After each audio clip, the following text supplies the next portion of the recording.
لاہور کی ہوا میں کچھ بدلا بدلا سا ہے، ایک ایسی توانائی ہے جو تقریباً 2 دہائیوں سے غائب تھی۔ بالکل، ایک جوش و خروش جو شہر بھول چکا تھا۔ 18 سال! آپ سوچیں، 18 سال کے بعد شہر کے آسمان ایک بار پھر رنگوں سے سجنے کو تیار ہیں، بسنت لوٹ آئی ہے۔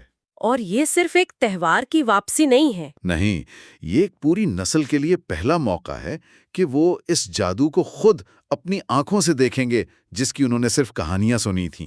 اور وہ کہانیاں بھی جو ہے نا 2 طرح کی ہیں۔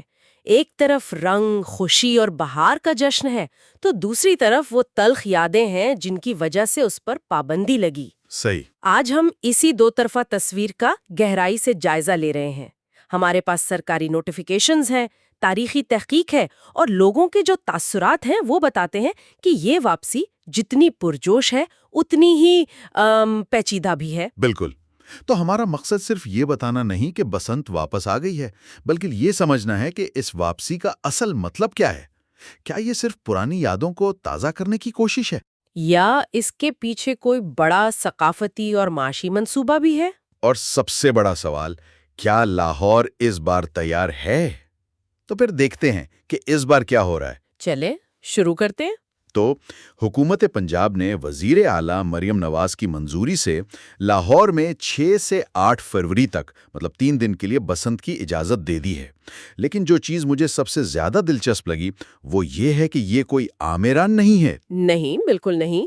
اس کے ساتھ ایک پورا قانون آیا ہے، Punjab regulation of kite flying ordinance 2025۔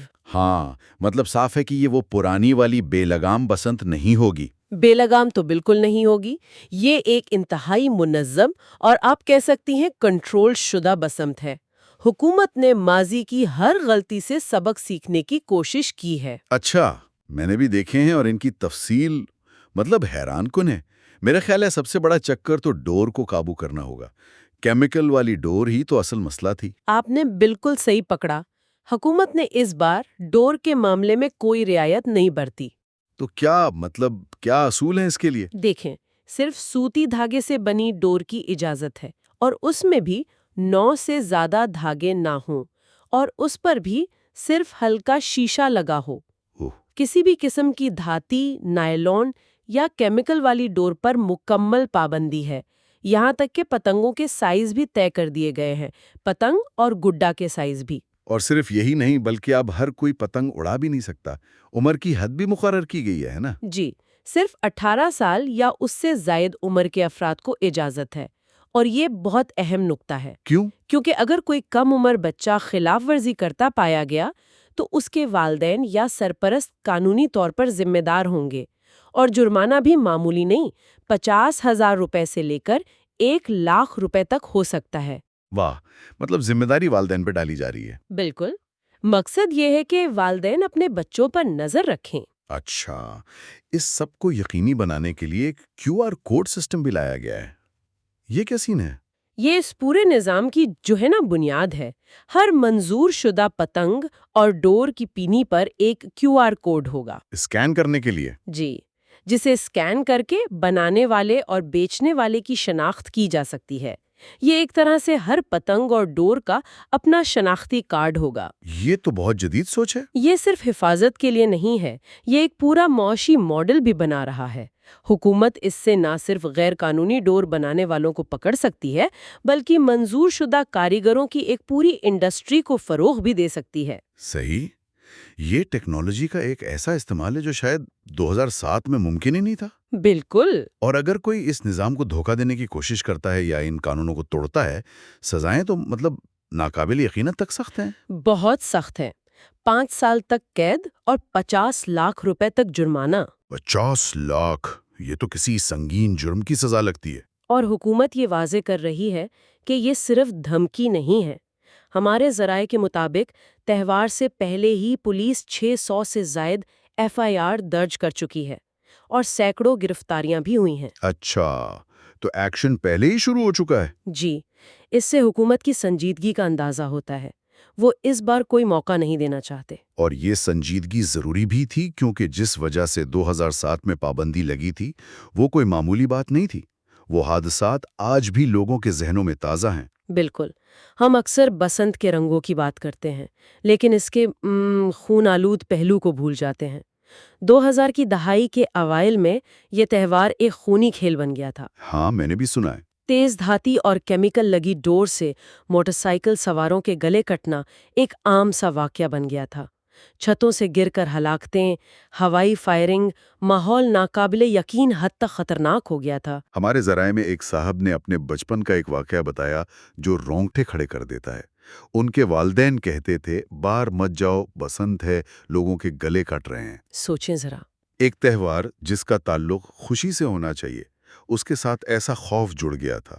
اسی خوف کو ختم کرنے کے لیے اس بار حفاظتی اقدامات پر سب سے زیادہ زور دیا گیا ہے. جی، اور اس کا سب سے بڑا مرکز موٹر سائیکل سوار ہے.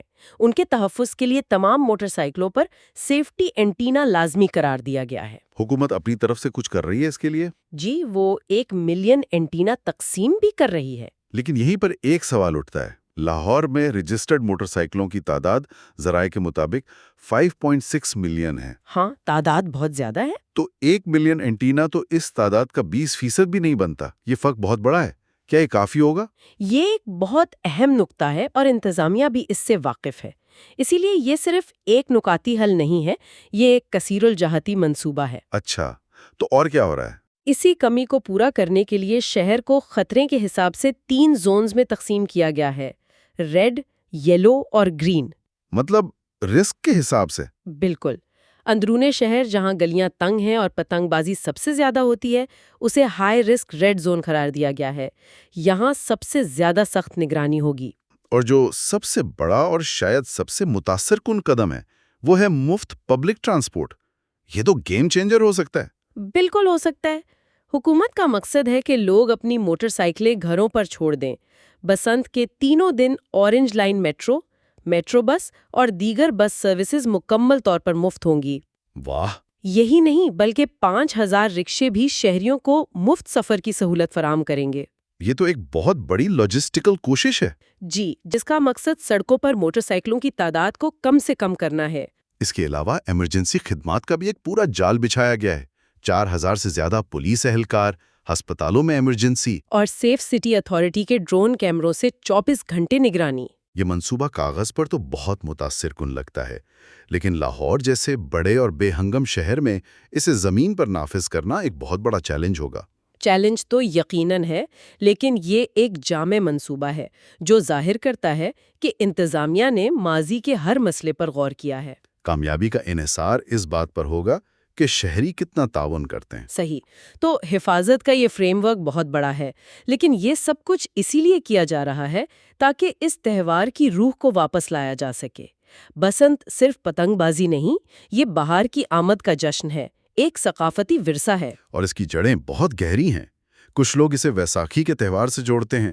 ہمیں مغل دور کی پینٹنگز ملتی ہیں جن میں شاہی خواتین کو پتنگ اڑاتے دکھایا جاتا ہے. اچھا، شاہی خواتین؟ جی، یہ کتنا دلچسپ ہے کہ مغل دور میں یہ شاہی خواتین کا مشغلہ تھا.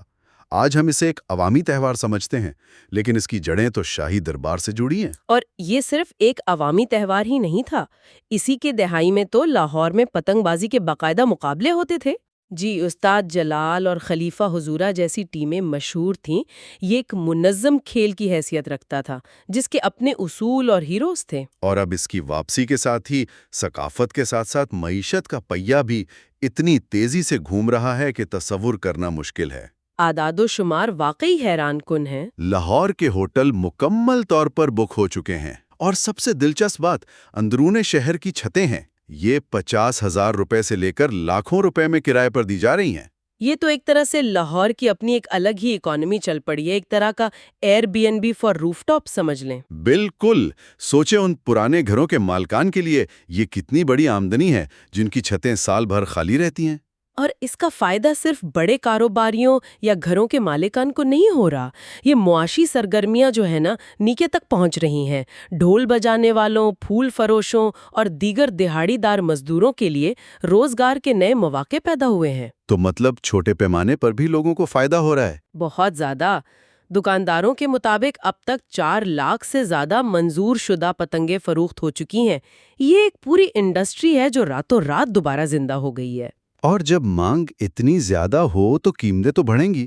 ایک پتنگ جو کچھ دن پہلے 200 روپے کی تھی اب 400 کی مل رہی ہے۔ ڈور کی قیمت بھی دگنی ہو گئی ہے۔ اس سے تو بلیک مارکیٹ کا خطرہ بھی بڑھ جائے گا۔ اسی مسئلے سے نمٹنے کے لیے حکومت نے ایک اور اہم قدم اٹھایا ہے۔